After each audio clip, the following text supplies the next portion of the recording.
Hey guys, welcome to government jobs Gyan YouTube channel. Guys, आज की इस वीडियो में हम बात करेंगे महाराष्ट्र तलाठी के new recruitment notification online form apply process के बारे में। जी हाँ दोस्तों, government of Maharashtra revenue department ने तलाठी के 4644 खाली पदों को भरने के लिए नोटिफिकेशन जारी कर दिया है। कैसे आप इन पोस्ट के लिए बिना कोई मिस्टेक किए हुए अप्लाई कर सकते हो, इसकी पूरी जानकारी हम आपको स्टेप बाय स्टेप रजिस्ट्रेशन से लेकर प्रिंट तक देंगे। बस आपको इस वीडियो को स्किप के बिना शुरू से लेकर एंड तक देखना है। उसके बाद वीडियो पसंद आए तो इसे लाइक और शेयर कर दें। चैनल पर नए हो तो इसे सब्सक्राइब कर लें। तो गाइस, बिना कोई वक्त गंवाए चलिए शुरू करते हैं। आपको इस वीडियो के डिस्क्रिप्शन बॉक्स में हमारी वेबसाइट IND-sarkari-naukri.in के इस पेज का लिंक मिल जाएगा। यहां पर आपको इस भर्ती के रिगार्डिंग पूरी डिटेल प्रोवाइड करा दी गई है। Revenue and forest department Maharashtra राजस्व और वन विभाग के अंतर्गत तलाठी के 4644 खाली पदों को भरने के लिए भर्ती होने जा रही है। 26 जून 2023 से 17 जुलाई 2023 तक आप इस भर्ती के लिए अप्लाई कर सकते हो। आपको इस पेज को नीचे स्क्रॉल डाउन करना है। इंपॉर्टेंट लिंक सेक्शन में आकर ऑफिशियल नोटिफिकेशन PDF लिंक पर क्लिक करके इस भर्ती के ऑफिशियल नोटिफिकेशन को ओपन कर लेना है और इसमें से इस भर्ती के रिगार्डिंग पूरी डिटेल आपको रीड करनी है। पूरी डिटेल रीड करने के बाद आपको वापस हमारी वेबसाइट के इसी पेज पर आना है और यहीं पर आपको अप्लाई ऑनलाइन का लिंक दिया गया है। इस लिंक के माध्यम से आप इस भर्ती के लिए अप्लाई कर सकते हो। जैसे ही आप इस लिंक पर क्लिक करोगे तो आपके सामने यहां पर कुछ इस तरह से इंटरफेस खुलेगा। यहां पर अगर आपने पहले से रजिस्ट्रेशन कर रखा है तो आपको लॉगिन बटन पर क्लिक करके लॉगिन कर लेना है और फिर अपना फॉर्म फिल करना है। और अगर आपने पहले से रजिस्ट्रेशन नहीं कर रखा है तो सबसे पहले यहां पर आपको अपना रजिस्ट्रेशन करना होगा। सबसे पहले यहां पर आपको अपना फर्स्ट नेम एंटर करना है, फिर आपको अपना मिडिल नेम, उसके बाद आपको अपना लास्ट नेम। नेक्स्ट यहां पर आपसे पूछा गया कि क्या आपने कभी अपना नाम चेंज किया है। अगर किया है तो यस करें और फिर अपना चेंज नेम यहां पर एंटर कर दे। नहीं किया है तो यहां पर आपको नो ऑप्शन सिलेक्ट कर लेना है। उसके बाद यहां पर आपको अपनी डेट ऑफ बर्थ इस कैलेंडर में से सिलेक्ट कर लेनी है। नेक्स्ट यहां पर आपको अपना जेंडर सिलेक्ट करना है। फिर आपको यहां पर अपना मोबाइल नंबर एंटर करना है। मोबाइल नंबर एक बार फिर से एंटर करना होगा कंफर्मेशन के लिए। उसके बाद आप अपना कोई अल्टरनेट मोबाइल नंबर यहां पर एंटर कर सकते हो। नेक्स्ट यहां पर आपको अपना ईमेल एड्रेस एंटर करना है। वही ईमेल एड्रेस आपको एक बार फिर से एंटर करना है कंफर्मेशन के लिए। नेक्स्ट यहां पर आपको अपना 10वीं का रोल नंबर या सीट नंबर या फिर सेकेंडरी स्कूल का एग्जामिनेशन सीट नंबर यहां पर एंटर करना है। आपने कब अपनी 10वीं क्लास पास आउट की है, कौन से ईयर में, वो ईयर आपको इस कैलेंडर में से सिलेक्ट कर लेना है। फिर यहां पर आपको अपना एग्जामिनेशन सेंटर सिलेक्ट कर लेना है। यहां पर आपको 3 चॉइसेस प्रोवाइड कराई गई है जहां पर आप एग्जाम में पार्टिसिपेट करना चाहते हो। आप अपनी चॉइस के अकॉर्डिंग यहां पर 3 एग्जामिनेशन सेंटर सिलेक्ट कर सकते हो। उसके बाद आपको इस चेकबॉक्स को ओके करना है। फिर जनरेट OTP बटन पर क्लिक करना है। उसके बाद आपके रजिस्टर्ड मोबाइल नंबर और ईमेल आईडी पर OTP आएंगे। वो OTP आपको वेरीफाई कर लेने हैं। डिक्लेरेशन सेक्शन में आना है। आई एग्री इस चेकबॉक्स को ओके करना है। ये कैप्चा इमेज यहां पर फिल करना है और फिर रीवेरीफाई ऑप्शन पर क्लिक कर देना है। फिर आपको आपकी सभी डिटेल शो कर दी जाएगी। आपको इनके सामने सभी चेक बॉक्सेस ओके करने हैं और फिर सबमिट बटन पर क्लिक कर देना है। इस तरह से यहां पर आपका रजिस्ट्रेशन कंप्लीट हो चुका है। अब आपको गो टू एप्लीकेशन ऑप्शन पर क्लिक करना है। अब यहां पर आपको अपनी पर्सनल डिटेल्स फिल करनी है। सबसे पहले यहां पर आपको डिस्ट्रिक्ट सिलेक्ट कर लेना है, जिस डिस्ट्रिक्ट के लिए आप अप्लाई करना चाहते हो। फिर आपसे पूछा गया है कि क्या आप अहमदनगर डिस्ट्रिक्ट के लिए अप्लाई करना चाहते हो। जो आपने डिस्ट्रिक्ट ऊपर सेलेक्ट किया है तो आपको यहां पर इस चेकबॉक्स को ओके करना है। फिर यहां पर आपको इस पेज को नीचे स्क्रॉल डाउन करना है। यहां पर आपको आपकी कुछ डिटेल्स ऑटोमेटिकली फिल मिल जाएगी जो आपने रजिस्ट्रेशन टाइम पे फिल की थी। फिर आपको इस पेज को नीचे स्क्रॉल डाउन करना है और यहाँ पर आपको अपना मैरिटल स्टेटस सिलेक्ट कर लेना है। आप मैरिड हो या फिर अनमैरिड। उसके बाद यहाँ पर आपको अपने फादर का नाम एंटर करना है। फिर आपको अपनी मदर का नाम एंटर करना है। उसके बाद यहाँ पर आपको इस पेज को नीचे स्क्रॉल डाउन करना है। फिर आपको अपनी नेशनैलिटी यहाँ पर सिलेक्ट कर लेनी है। नेक्स्ट यहाँ पर आपसे पूछा गया कि क्या आपके पास महाराष्ट्र स्टेट का डोमिसाइल है। अगर है तो यस करें, नहीं है तो नो सिलेक्ट करें। फिर आपको यहाँ पर अपनी कैटेगरी सिलेक्ट कर लेनी है। कैटेगरी सिलेक्ट करने के बाद यहाँ पर आपको अपनी डोमिसाइल और कैटेगरी की डिटेल फिल करनी है। फिर यहाँ पर आपको अपनी कास्ट कैटेगरी सर्टिफिकेट की इशूइंग अथॉरिटी यानी कि आपको किस अधिकारी ने आपका कास्ट सर्टिफिकेट इशू किया था, पटवारी या फिर तहसीलदार, उसकी डेजिग्नेशन आपको यहाँ पर एंटर करनी है। फिर आपको ये कास्ट सर्टिफिकेट किस डेट को इशू हुआ था वो डेट आपको इस कैलेंडर में से सिलेक्ट कर लेनी है। कास्ट सर्टिफिकेट का नंबर आपको यहाँ पर एंटर कर देना है। फिर आपको यहाँ पर कास्ट वैलिडिटी सर्टिफिकेट, आपका ये सर्टिफिकेट कब तक वैलिड है वो डेट आपको यहाँ से सिलेक्ट कर लेनी है। उसके बाद आपको इस पेज को नीचे स्क्रॉल डाउन करना है। फिर यहाँ पर आपको अपने डोमिसाइल सर्टिफिकेट, बर्थ सर्टिफिकेट और स्कूल लिविंग सर्टिफिकेट की डिटेल्स प्रोवाइड करानी है। यहाँ पर आपको अपने डोमिसाइल सर्टिफिकेट कब इशू हुआ, किसने इशू किया था, उस अधिकारी का नाम आपको एंटर करना है। कब आपको आपका डोमिसाइल सर्टिफिकेट इशू हुआ था वो डेट आपको यहाँ से सिलेक्ट कर लेनी है। फिर आपको अपने डोमिसाइल का सीरियल नंबर यहाँ पर एंटर कर देना है। उसके बाद आपसे पूछा गया है कि आपकी बॉडी पर कहीं कोई कट या फिर तिल का निशान है तो यहाँ पर आपको उस पैलेस का नाम एंटर कर देना है, नहीं है तो यहाँ पर आपको नो मार्क एंटर कर देना है। फिर यहाँ पर आपसे पूछा गया कि क्या आपके पास पैन कार्ड है, अगर है तो यस करें और फिर यहाँ पर अपना पैन नंबर और पैन नेम, यहाँ पर जो आपके पैन कार्ड पर नेम है आपका वो एंटर कर दे, नहीं है तो नो ऑप्शन सेलेक्ट कर ले।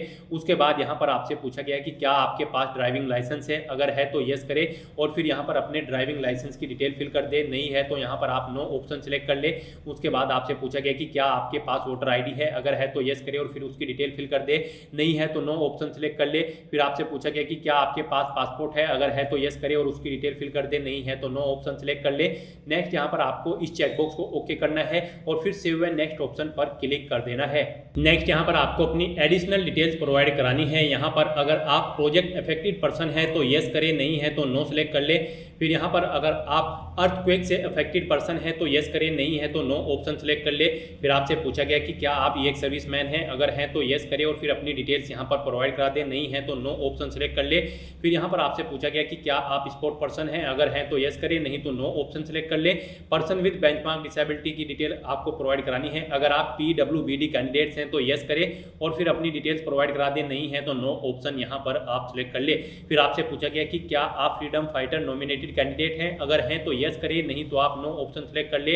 अगर आप अनाथ हैं तो यस करें, नहीं तो नो ऑप्शन सेलेक्ट कर ले। यहाँ पर आपको सभी डिटेल्स रीड करके इनके आंसर आपको यस या नो में अपने अकॉर्डिंग प्रोवाइड कराने हैं। तो यहाँ पर आपको अपने कैरेक्टर से रिलेटेड भी कुछ क्वेश्चन पूछे गए हैं, आपके कैरेक्टर से रिलेटेड उनके भी आंसर्स आपको यहाँ पर रीड करके यस या नो में प्रोवाइड करा देने हैं। उसके बाद आपको सेव एंड नेक्स्ट ऑप्शन पर क्लिक करना है। फिर आपके सामने यहाँ पर कुछ इस तरह से इंटरफेस खुलेगा। अब यहाँ पर आपको अपनी कम्युनिकेशन डिटेल्स फिल करनी है। सबसे पहले यहाँ पर आपको अपना कोरोस्पोंडेंस एड्रेस एंटर करना है। उसके बाद आपको अपना परमानेंट एड्रेस एंटर करना है और अगर आपका परमानेंट एड्रेस और कोरोस्पोंडेंस एड्रेस सेम है तो बस आपको अपना कोरोस्पोंडेंस एड्रेस करके यहाँ पर यस ऑप्शन को सिलेक्ट कर देना है। ऑटोमेटिकली आपका परमानेंट एड्रेस आपके कोरोस्पोंडेंस एड्रेस के अकॉर्डिंग फिल हो जाएगा। उसके बाद आपको सेव एंड नेक्स्ट ऑप्शन पर क्लिक कर देना है। नेक्स्ट यहाँ पर आपको अपनी क्वालिफिकेशन की डिटेल प्रोवाइड करानी है। सबसे पहले यहाँ पर आपको अपनी 10वीं क्लास की डिटेल प्रोवाइड करानी है।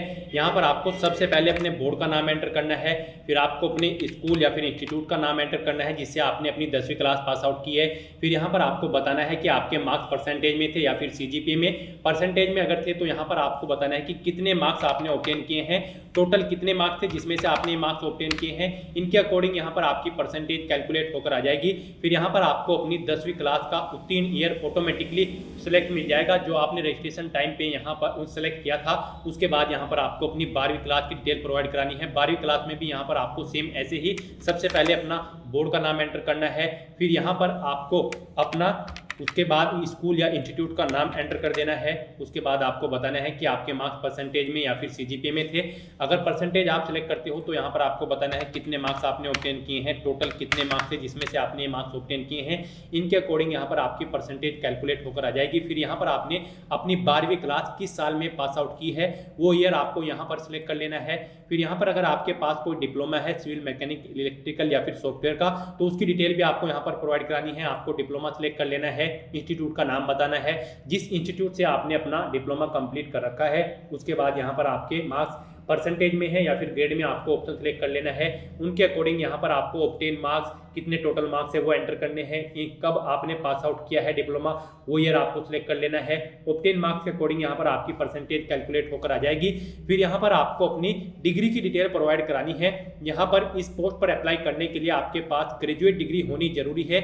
यहाँ पर आपको सबसे पहले अपनी डिग्री सिलेक्ट कर लेनी है जिसमें आपने अपनी डिग्री कंप्लीट कर रखी है। BSc, BCom, BArs, BTech या फिर जो भी आपने ग्रेजुएशन डिग्री कंप्लीट कर रखी है वो यहाँ पर आप सिलेक्ट कर सकते हो। उसके बाद यहाँ पर आपको बताना है कि कौन सी यूनिवर्सिटी या फिर इंस्टीट्यूट से आपने अपनी ये डिग्री पास आउट की है। कौन से साल में आपने ये डिग्री पास आउट की है वो ईयर आपको सिलेक्ट कर लेना है। फिर यहाँ पर आपको बताना है कि आपके मार्क्स परसेंटेज में है या फिर ग्रेड में, ऑप्शन आपको सिलेक्ट कर लेना है। परसेंटेज अगर आप सिलेक्ट करते हो तो यहाँ पर आपको फिर बताना है कि कितने मार्क्स आपने ऑब्टेन किए हैं, टोटल कितने मार्क्स थे जिसमें से आपने मार्क्स ऑब्टेन किए हैं। इनके अकॉर्डिंग यहाँ पर आपकी परसेंटेज कैलकुलेट होकर आ जाएगी। उसके बाद अगर आपने कोई और क्वालिफिकेशन कर रखी है तो उसकी डिटेल भी आप सेम यहाँ पर ऐसे ही प्रोवाइड करा सकते हो। नहीं कर रखी है तो आप इस सेक्शन को खाली छोड़ दें। फिर यहाँ पर आपसे पूछा गया कि क्या आपके पास कंप्यूटर क्वालिफिकेशन है, आपके पास MSCIT इक्विवेलेंट सर्टिफिकेट है कंप्यूटर में, अगर है तो यस करें और नहीं है तो यहाँ पर आप नो ऑप्शन सिलेक्ट करें। उसके बाद यहाँ पर आपसे आपके एक्सपीरियंस की डिटेल पूछी गई है। यहाँ पर आपको अपने एक्सपीरियंस की डिटेल प्रोवाइड करानी है। अगर आपको एक्सपीरियंस है यहाँ पर आपको सबसे पहले कंपनी का टाइप सेलेक्ट कर लेना है, वह गवर्नमेंट है, सेमी गवर्नमेंट है या फिर प्राइवेट है। उसके बाद यहाँ पर आपको अपने सक्षम प्राधिकारी ऑप्शन सेलेक्ट कर लेना है, यस या नो। उसके बाद यहाँ पर आपको कंपनी का नाम एंटर करना है। फिर आपको अपनी डेजिग्नेशन बतानी है, किस डेजिग्नेशन पर आप कार्यरत थे। फिर यहाँ पर आपने कब जॉब स्टार्ट की थी वो इस कैलेंडर में से सिलेक्ट कर लेना है, कब एंड की थी वो इस कैलेंडर में से सिलेक्ट कर लेना है। फिर यहाँ पर आपके ईयर और मंथ आपके एक्सपीरियंस के कैलकुलेट होकर आ जाएंगे इन डेज के अकॉर्डिंग। और अगर आपको एक से ज़्यादा जगह वर्किंग एक्सपीरियंस है तो यहाँ पर आप ऐड न्यू रो ऑप्शन पर क्लिक करके एक और रो यहाँ पर ऐड कर सकते हो और अपने एक्सपीरियंस की डिटेल प्रोवाइड करा सकते हो। और अगर आपका एक्सपीरियंस नहीं है तो आप इस सेक्शन को खाली छोड़ दें, इस पेज को नीचे स्क्रॉल डाउन करें और फिर सेव एंड नेक्स्ट ऑप्शन पर क्लिक कर दें। नेक्स्ट आपके सामने यहाँ पर कुछ इस तरह से इंटरफेस खुलेगा। अब यहाँ पर आपको अपने कुछ डॉक्यूमेंट्स अपलोड करने हैं। यहाँ पर आपको recent passport size photo upload करना है। आपका फोटो मिनिमम 50 KB और मैक्सिमम 200 KB के बीच में होना चाहिए, JPG या फिर JPG फॉर्मेट में। सिग्नेचर भी यहाँ पर आपके 50 KB से 200 KB के बीच में होने चाहिए, JPG या फिर JPG फॉर्मेट में। उसके बाद यहाँ पर आपको अपनी 10वीं 12वीं क्लास के सर्टिफिकेट अपलोड करने हैं। ये यहाँ पर PDF, JPG या फिर JPG फॉर्मेट में होने चाहिए, 100 KB से 2 MB के बीच में। उसके बाद यहाँ पर आपको अपना graduation degree, diploma certificate, domicile certificate, ID proof certificate, caste certificate और अगर अदर कोई रिलेवेंट डॉक्यूमेंट है तो यहाँ पर आपको अपलोड करने हैं। इनके साइज यहाँ पर 100 KB से 2 MB के बीच में रखे गए हैं। JPG, JPEG या फिर PDF फॉर्मेट में आपको ये डॉक्यूमेंट्स बाकी के अपलोड करने हैं। आपको यहाँ पर click here to upload option पर क्लिक करना है, अपना फोटो, सिग्नेचर और अदर डॉक्यूमेंट्स यहाँ पर अपलोड कर देने हैं। फिर यहाँ पर आपको व्यू लिंक पर क्लिक करके अपने सभी डॉक्यूमेंट्स चेक कर लेने हैं। उसके बाद यहाँ पर आपको पेमेंट डिटेल्स में आपके पेमेंट का अमाउंट शो कर दिया जाएगा। आपको आपकी कैटेगरी के अकॉर्डिंग यहाँ पर फीस पेमेंट का अमाउंट शो कर दिया जाएगा। यहाँ पर जनरल कैटेगरी कैंडिडेट को 1000 रुपये और रिजर्व कैटेगरी कैंडिडेट को 900 रुपये एप्लीकेशन फीस के रूप में जमा कराने होंगे। यहाँ पर आपको डिक्लेरेशन सेक्शन में आना है। इन सभी चेक बॉक्सेज को, जी हाँ दोस्तों, ये सभी इंस्ट्रक्शंस रीड करने के बाद इन सभी चेक बॉक्सेज को आपको ओके करना है। यहाँ पर ये कैप्चा कोड की इमेज फिल करनी है और प्रीव्यू बटन पर क्लिक करके अपने एप्लीकेशन फॉर्म का एक प्रीव्यू चेकआउट कर लेना है। उसके बाद आपको सबमिट ऑप्शन पर क्लिक कर देना है। फिर आपके सामने पेमेंट गेटवे का ये ऑप्शन खुल जाएगा। आप debit card, credit card, EMI, net banking, UPI wallet, QR code के थ्रू अपना पेमेंट कर सकते हो। यहाँ पर आपको अपने अकॉर्डिंग ऑप्शन सेलेक्ट कर लेना है। डेबिट कार्ड या क्रेडिट कार्ड अगर आप सिलेक्ट करते हो तो यहाँ पर आपको अपना कार्ड नंबर एंटर करना है। फिर उसका एक्सपायरी डेट, मंथ और ईयर आपको यहाँ पर एंटर करना है।